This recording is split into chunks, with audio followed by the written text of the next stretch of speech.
സി.കെ. Vijayan SFI-കാരനായിരിക്കുന്ന K രാഗേഷിന് മുതൽ മാധ്യമപ്രവർത്തകൻ എന്ന സി.കെ. വിജയന് വളരെ അടുത്തറിയാം. കെ രാഗേഷിന്റെ ഈ രാഷ്ട്രീയ പ്രവർത്തകനവും ഇപ്പോൾ ജില്ലാ സെക്രട്ടറി എന്ന ഏറ്റവും സ്വീകാര്യമാകുന്ന പാർട്ടിക്കുള്ളിൽ സ്വീകാര്യമാകുന്ന പദവിയിലേക്കുള്ള വളർച്ചയും ആ ഗ്രാഫ് എങ്ങനെയാണ്? തീർച്ചയായും കെ രാഗേഷിനെ സംബന്ധിച്ചിടത്തോളം ഏറ്റവും വലിയൊരു ഉത്തരവാദിത്തമാണ് ഒരു സംസ്ഥാന സമിതി അംഗത്തിൽ നിന്ന് കണ്ണൂർ പോലുള്ള ഒരു സ്ഥലത്തിൻ്റെ ജില്ലാ സെക്രട്ടറി ആവുക എന്നത് അദ്ദേഹത്തെ സംബന്ധിച്ചിടത്തോളം ഏറ്റവും വലിയൊരു ഉത്തരവാദിത്തമാണ്.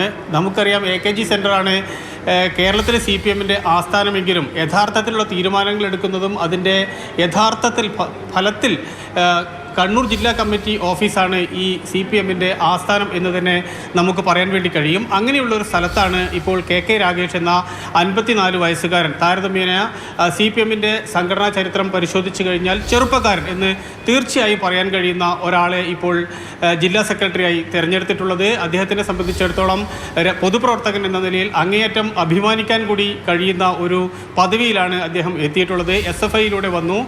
ഒരുപക്ഷെ SFI-യിൽ ഏറ്റവും നിരന്തരമായ സമരങ്ങളുടെ വലിയൊരു പോർമുഖം തുറന്ന ആ സമയത്താണ് രാഗേഷ് SFI-യുടെ ഭാരവാഹിത്വത്തിലേക്ക് വരുന്നത്. കണ്ണൂർ ജില്ലാ പ്രസിഡന്റായി, കണ്ണൂർ ജില്ലാ സെക്രട്ടറിയായി, അഖിലേന്ത്യാ സെക്രട്ടറി വരെ അദ്ദേഹമായി. അതോടുകൂടിയാണ് അദ്ദേഹത്തിൻ്റെ രാഷ്ട്രീയത്തിൽ വലിയൊരു ഷിഫ്റ്റ് ഉണ്ടാകുന്നത്. പിന്നീട് അദ്ദേഹം രാജ്യസഭാ അംഗമായി. ഇതെല്ലാം തന്നെ സാധ്യമായത് അദ്ദേഹത്തിന് മുഖ്യമന്ത്രി പിണറായി വിജയനുമായി അടുപ്പമുള്ള ആൾ എന്ന നിലയിലാണ്.